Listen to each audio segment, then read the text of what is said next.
Now what I have here is an old pickup truck toolbox which was laying in high weeds, and I asked my neighbor if he wanted it, and he was all too glad to let me have it just to get it out of the way. So no cost there. And then what I have here is an old motorhome water heater, and it also is no good because the water tank leaks, but the gas part still works. So what I'm going to do is I'm going to cut this tank up, cut this toolbox up into a box that will fit on the side of a stock tank, of my stock tank, which is too far out to run electricity to. And I'm going to put this on here so that I can use a little, let me see,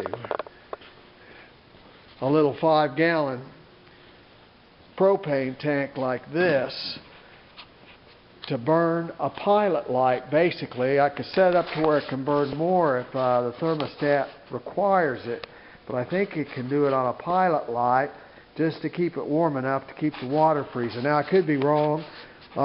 This might just fail miserably, but I think it's worth a try. So that's what I'm going to try and do here. I'm going to try and build a stock tank heater out of junk.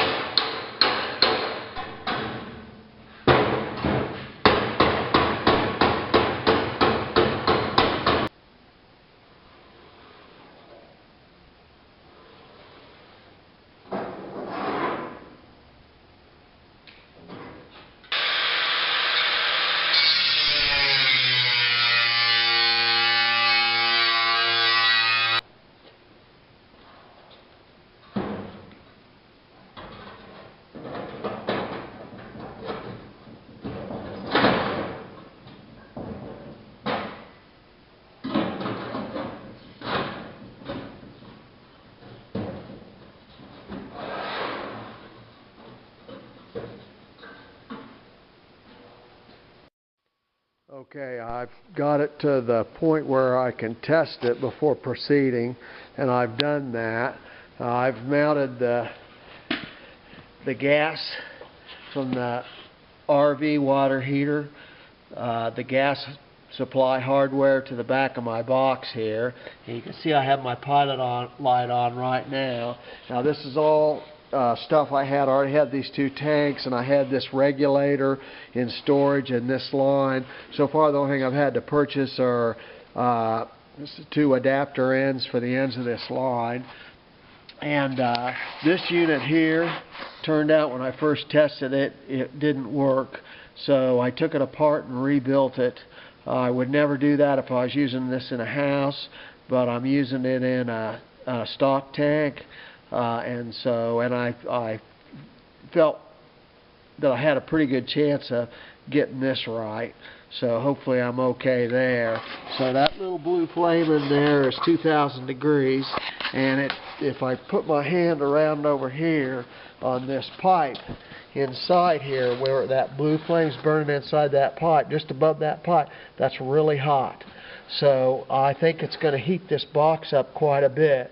Now, of course, I'll insulate this box and give it an outer steel casing. I'll put this vent here, over here like that, so I'll have the flame won't burn up all the oxygen. It'll have a way for the air to flow up and through. If I need more heat in there, I can turn this on. And you see that gives me a big flame in there, but I don't plan on that. I want this thing to work just off that pilot light. These 2 little wires over here, now you can't really see them, but there's 2 wires, and I have them connected for what I'm doing.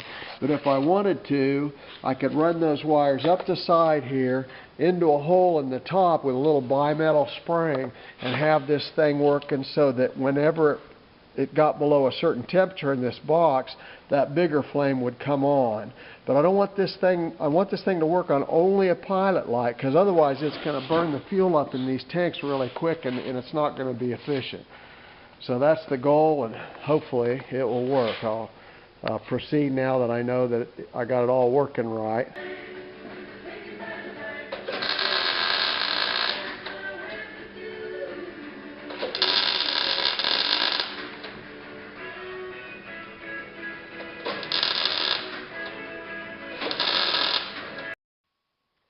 Okay, here's my box that I've cut off of this bigger toolbox, which I'm also using as a tool bench. I cut it off this end of the box, and now I've cut more off this end again. So I've cut this section off, and what this section's going to do is it's going to go up here, and it's going to be the back. Okay, I got the box made, and this is the fire part of the box, where the heat will come out of that tube and heat that. And this will hang on the side of the horse tank. And then over here, this door here opens up like this, and it stays up. And then inside there that's not very well lit right now. Let's see if I can get a light here. But there's my gas stuff, which was shown earlier. And then I've got, the way this is made, I've got these edges everywhere so that this door closes down, and they're up here on the hinge too to keep water and wind out, which is all part of the toolbox feature. When I put it back together, I just used the different edges, like this edge here. I just welded it so that this door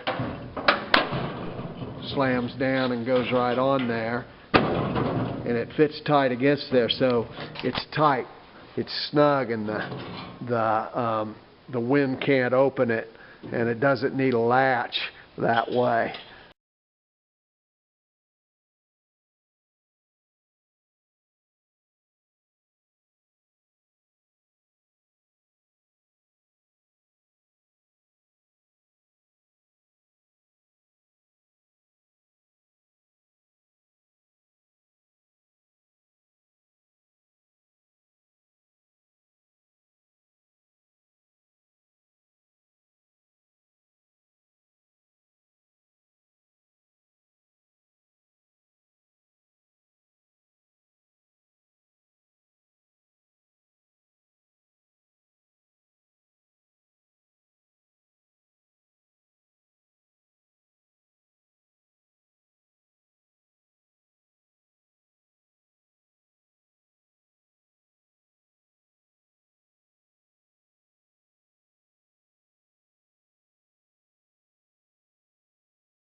One last thing on this is that making this thing time-wise was not efficient. I could have gone out and bought a new one. But there's a difference between this and the new one, and that is this thing should last a lifetime, whereas most of the new stuff bought lasts a few years. And then the other thing that's probably most important is it was just fun to take junk and turn it into something useful. Don't you agree, Reba? I think you do, don't you? That's right. See, she's nodding her head.